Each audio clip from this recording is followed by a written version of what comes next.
Welcome to ProPractice, your guide to piano mastery. I'm Josh Wright, and today's tutorial is the 10th video in the ProPractice Technique Series, where together we will be going over all scales, arpeggios, triads, and seventh chords in each key. The area of focus for today's video is the key of E flat, so we will be doing E flat major and E flat harmonic minor scales, E flat major and E flat minor arpeggios, and then the major, minor, diminished, and augmented triads and inversions in E flat, and the major 7, dominant 7, minor 7, half diminished 7, and fully diminished 7 chords in the key of E flat as well. Before we get started with the unique practice method that we'll be going over, because each of these videos has a unique way of practicing, so that by the end of this series you have more than 13 ways of practicing, because I do multiple different ways per video on how to practice.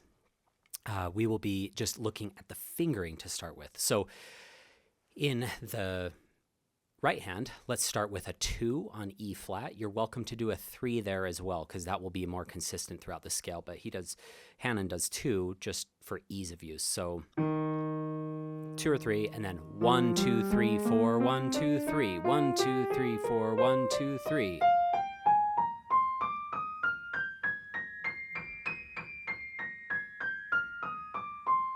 Focusing on B flats,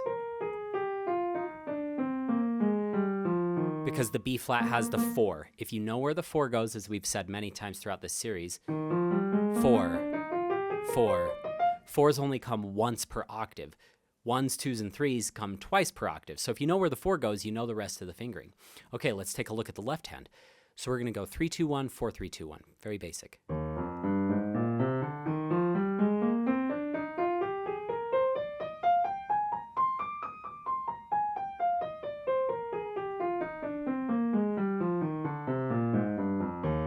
Okay, and then hands together.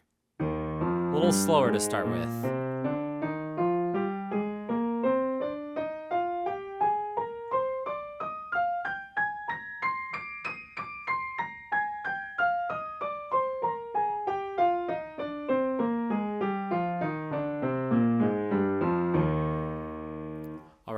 The unique practice method that we're going to be going over today is getting rid of accents in our scale by using accents. It seems like that would be very strange as a solution, but a lot of times I'll hear students accenting their thumb. Oh. That's the right hand accenting. This would be the left hand accenting. It's a little bit less noticeable.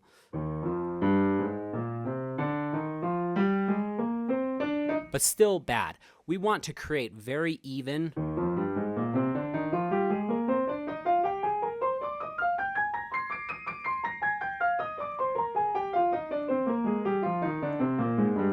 and fluid scales so far as rhythm and sound level. So a lot of people talk about evenness with rhythm. That would be unevenness with rhythm would sound like this.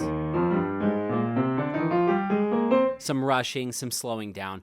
Evenness with tone, unevenness with tone would sound like this. And you might say, oh, I'm not that bad, but you might have one note sticking out here or there, and this is going to fix it. So what we're going to do is we'll just methodically go through every single note and accent those. So we'll accent all the E flats throughout the scale.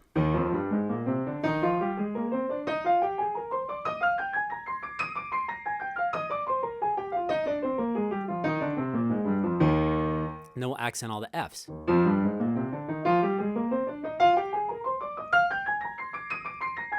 Let's see. It's hard to remember the correct fingering sometimes as well. Even though I've played E flat major scales my whole life, as we're going through these, I'm like, oh boy, did I get that right? So just watch out for that. Gs.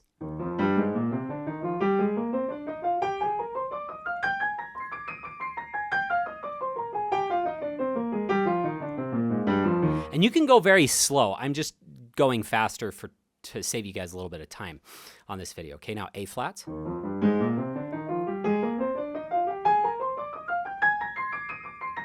Oops.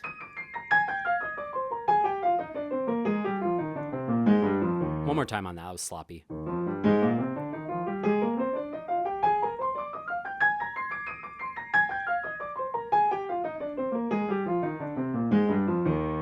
again, try to do it within the hand and the finger. Don't raise your arm up and slam it down, okay? Because we want to mostly feel this while the arm is holistic, the arm, hand, wrist, fingers, it's a holistic movement.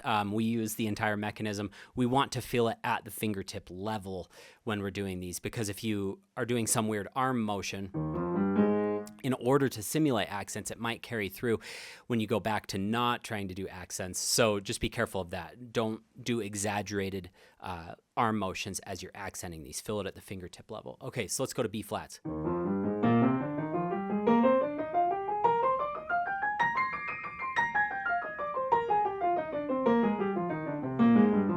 Okay, you're probably seeing why this is helpful. If you can simulate perfectly smooth scales besides one accented note, you're gaining a great deal of control. Being able to accent something is just as hard as not accenting it. So to have the control to just accent one note on command per octave of the scale is really good at developing that control. Let's go to C's.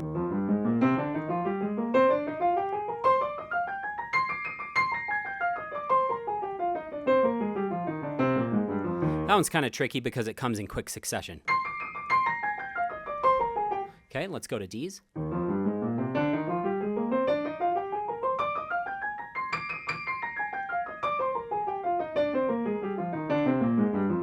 Okay, and then we'd be back to E flats.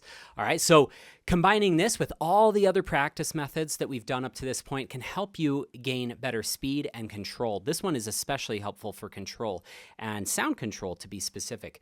Our metronome marking that we are going for today is 140 for 4 notes per click, so we're definitely getting up there. If you can't go this fast, no problem, but we'll do the 1, 2, 3, 4 method that we discussed in previous videos, and we will go through the entire scale at 140. Here we go.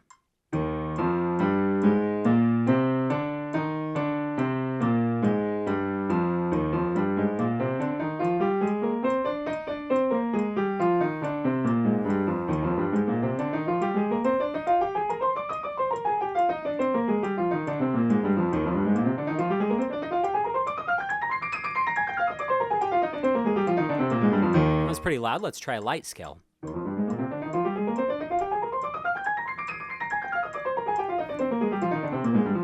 So as you get into these faster scales, I would encourage you to practice them at different dynamic markings. As I've alluded to in other videos,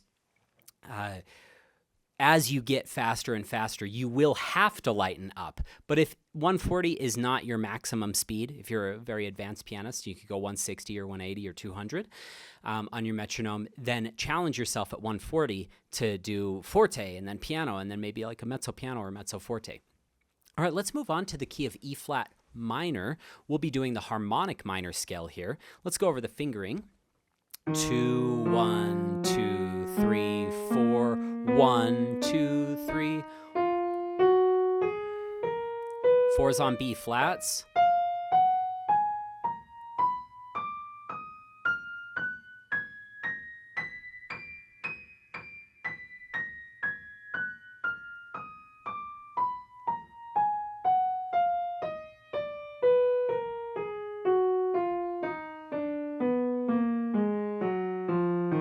Left hand.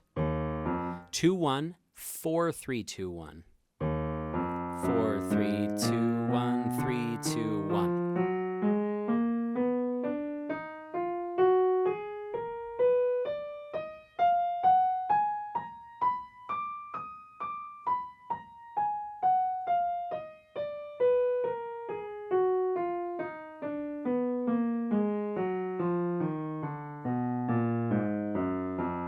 And hands together.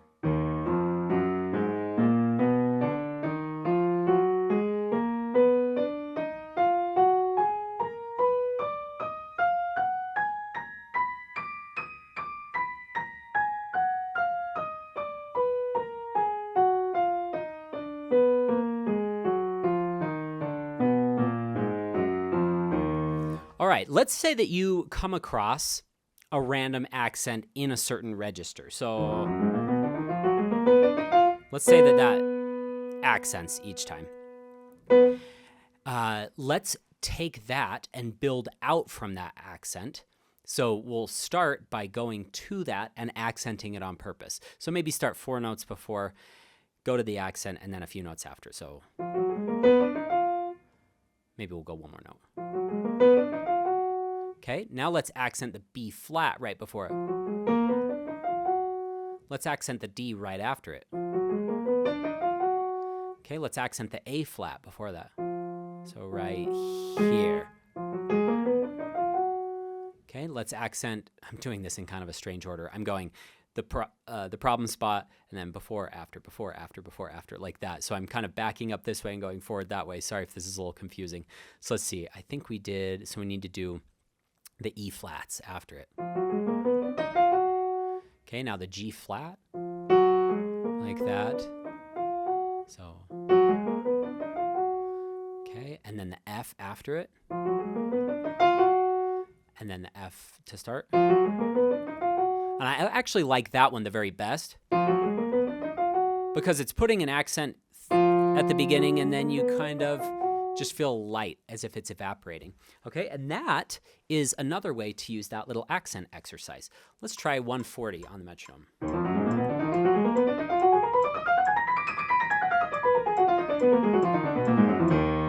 Okay, let's do the 1, 2, 3, 4 method.